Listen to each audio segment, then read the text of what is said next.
நம சிவாய நமக. அனைத்திலும் மேலான ஆன்மாவை வணங்கி மகிழ்கிறேன்.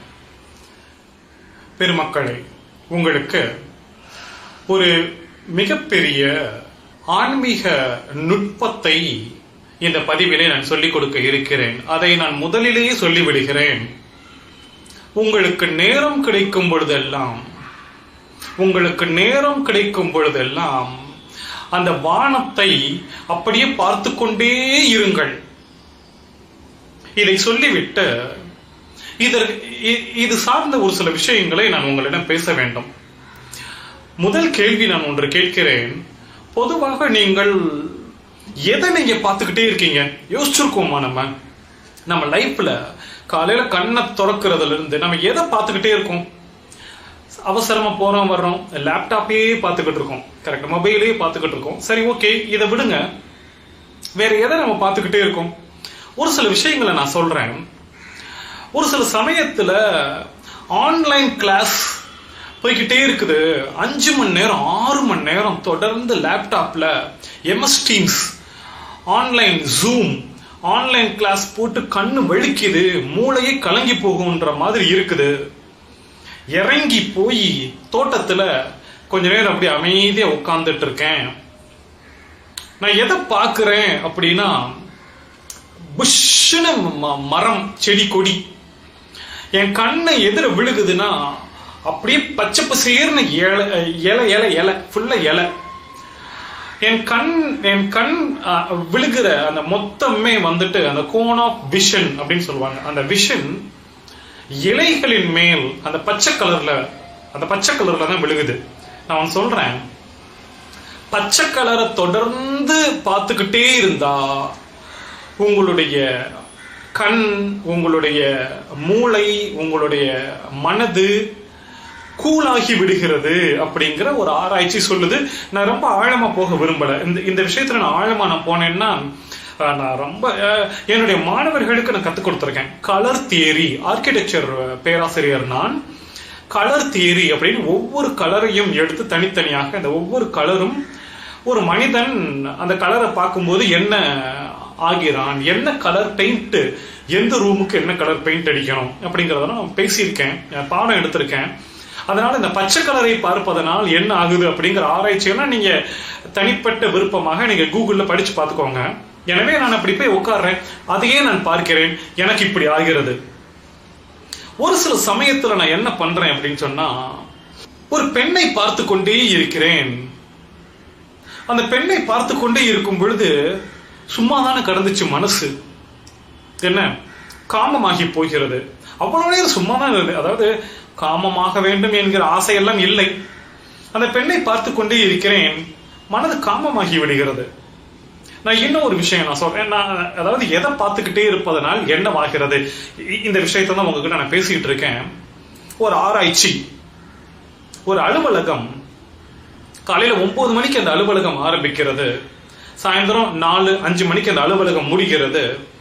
அந்த 9ல இருந்து 5 மணி வரைக்கும் அந்த அலுவலகத்துல எப்பவுமே டென்ஷன்.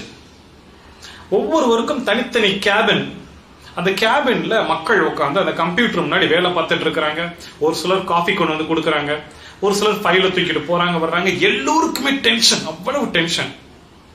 ஒரு ஆராய்ச்சி பண்ணலாம்னு முடிவு பண்ணிட்டாங்க.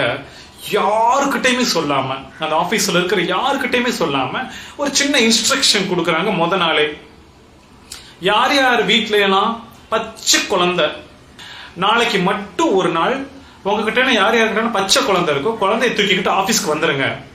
ஆபீஸ்க்கு வந்து அப்படியே நீங்க வேலை பார்த்துட்டு இருக்கீங்களா, பக்கத்துல அப்படியே நீங்க கீழே தரையிலேயே பொம்மையெல்லாம் போட்டுட்டு அப்படியே விளையாட விட்டுருங்க. அந்த மாதிரி ஆபீஸ்ல எல்லாரும் வேலை பார்த்துட்டு இருக்கிறாங்க, உட்காந்து வேலை பார்த்துட்டு இருக்கிறாங்க. ஒரு சில குழந்தைகள் அங்க ஒண்ணு பக்கத்துல பொம்மைகள், என்ன ஒரு 5 குழந்தை, அதாவது 5 ஜாஸ்தி, ஒரே ஒரு குழந்தை இருந்தா போதும். ஆனா ஆராய்ச்சி 5 குழந்தைய வச்சு பண்ணியிருக்கிறாங்க. 5 குழந்தைங்க. அந்த 5 குழந்தைங்களை அப்பப்ப திரும்பி பார்த்துக்கிறது. அப்பப்ப அந்த குழந்தைகள் முணுமுணுன்னு பேசாது.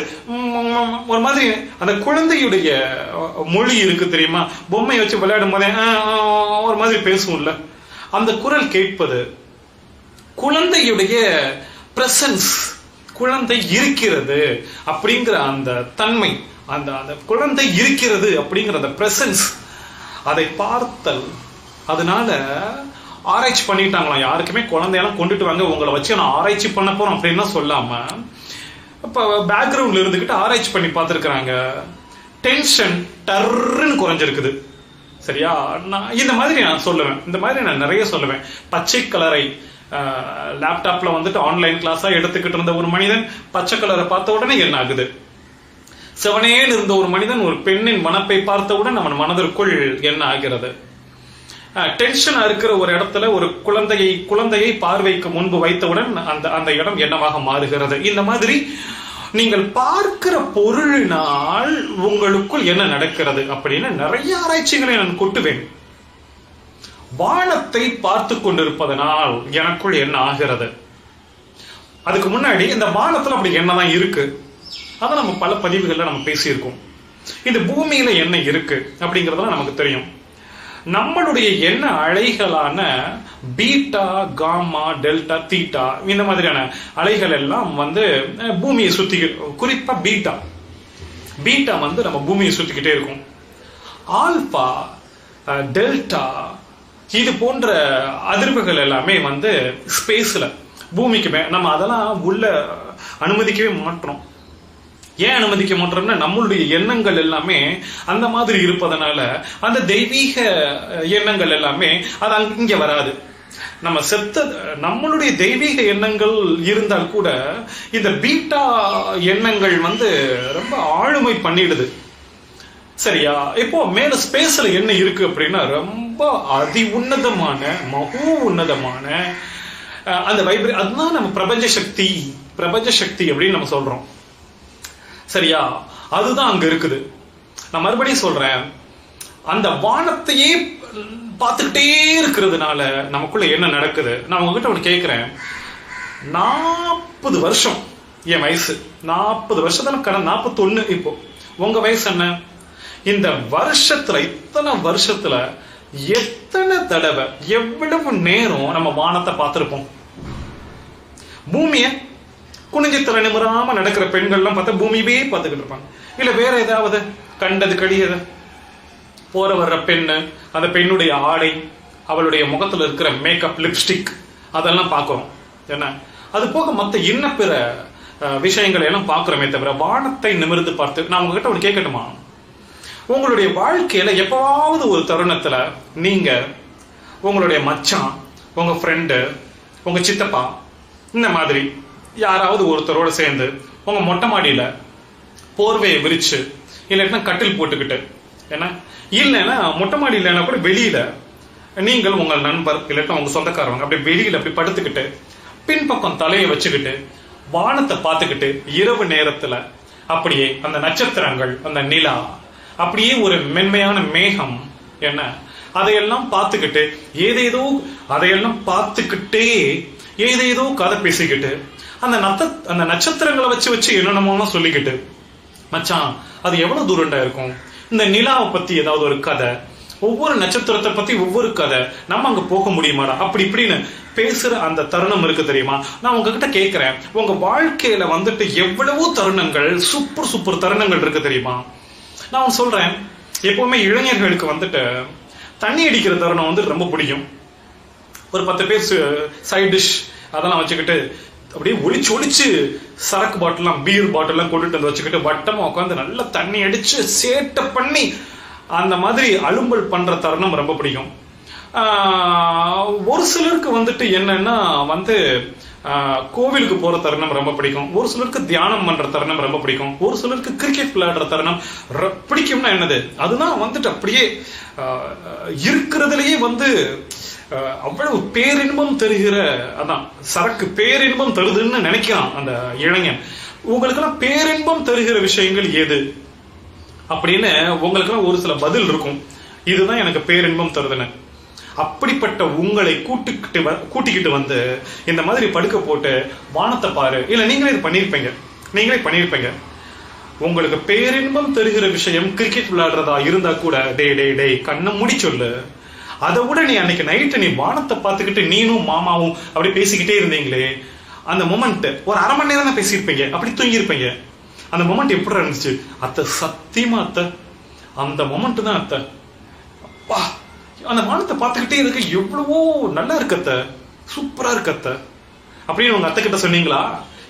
வானத்தை பார்த்து கொண்டிருக்கும் அந்த தருணம் உங்களுடைய இன்பத்தையும் உங்களுடைய ஞானத்தையும் உங்களை வேற என்னமோ பண்ணுதா? அதுதான் அந்த வானம். இத எனக்கு ஒரு சித்தர் சொல்லி கொடுத்தார்.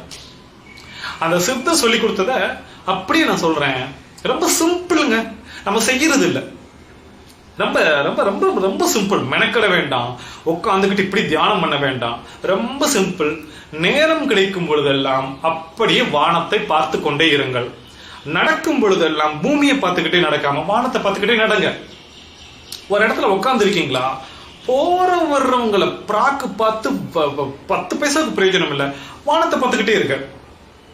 எவ்வளவு நேரம் நீங்கள் அதிகமாக 24 மணி நேரத்தில் வானத்தை பார்த்து கொண்டே இருக்கிறீர்களோ, அந்த 24 மணி நேரம் உங்களுக்கு ஞானம் உயர்த்தப்பட்ட நாளாக மாறி போகிறது என்பதனால் அதிகமாக வானத்தை பார்த்து கொண்டே இருங்கள். நீங்கள் பார்க்க பார்க்க பார்க்க அந்த பிரபஞ்ச சக்தி, நான் சொல்றேன், பெரிய விஷயம் சொல்லிக்கிட்டு இருக்கேன், கொஞ்ச நாட்கள் போக போக போக நீங்க மாறி போயிடுவீங்க. உங்களால நினைச்சா கூட நீங்க வந்துட்டு வன்முறையில இறங்க முடியாது. நீங்க நினைச்சா கூட நீங்க முட்டாளாக நடந்து கொள்ள முடியாது. நீங்க நினைச்சா கூட ஆன்மீகத்திலிருந்து நழுவி தப்பான பாதைக்கு போயிட முடியாது. ஆன்மீகத்துக்கு வந்துதான் ஆக முடியும். அந்த பிரபஞ்ச சக்தி அப்படியே உங்களை வந்துட்டு கனெக்ட் ஆயிடும். வேற வழியே கிடையாது. சேலஞ்ச் வேணா நான் பண்ணுவேன். ஆனா நீங்க அதை சும்மா மைண்ட ஃப்ரீயா ஓபன், வானத்தை பார்ப்பேன் ஆனாலும் நான் வந்துட்டு இப்படித்தான் இருப்பேன் அப்படின்ற ஒரு கண்டிஷன், ஒரு இருமாப்பு, ஒரு இறுக்கம் இல்லாம ஓப்பனா ஃப்ரீயா விட்டு வானம் எந்த விதமான சட்டத்திட்டங்களும் எந்த விதமான கெடுபிடிகளும் இல்லாமல் ஃப்ரீயா விட்டு வானத்தை அப்படி பார்த்துக்கிட்டே இருந்தீங்கன்னா நான் சவால் விடுகிறேன், நீங்கள் நிச்சயமாக ஆன்மீகத்தில் அப்படியே ஒரு தளம்னு ஏறிக்கிட்டு மேல போவீங்க என்பதனால் இந்த ஒரு சின்ன டிப் கொடுப்பதற்காகவும் அதை பற்றி கொஞ்சம் விலாவரியாக விளக்குவதற்குமாக செய்யப்பட்ட உரை. வானத்தை உங்களுக்கு எவ்வளவு நேரம் முடியுமோ அவ்வளவு நேரம் பார்த்துக்கொண்டே இருங்கள். இது உங்களை ஆன்மீகத்தில் ஒரு பெரிய படிக்கு உயர்த்தி செல்லும். நன்றி.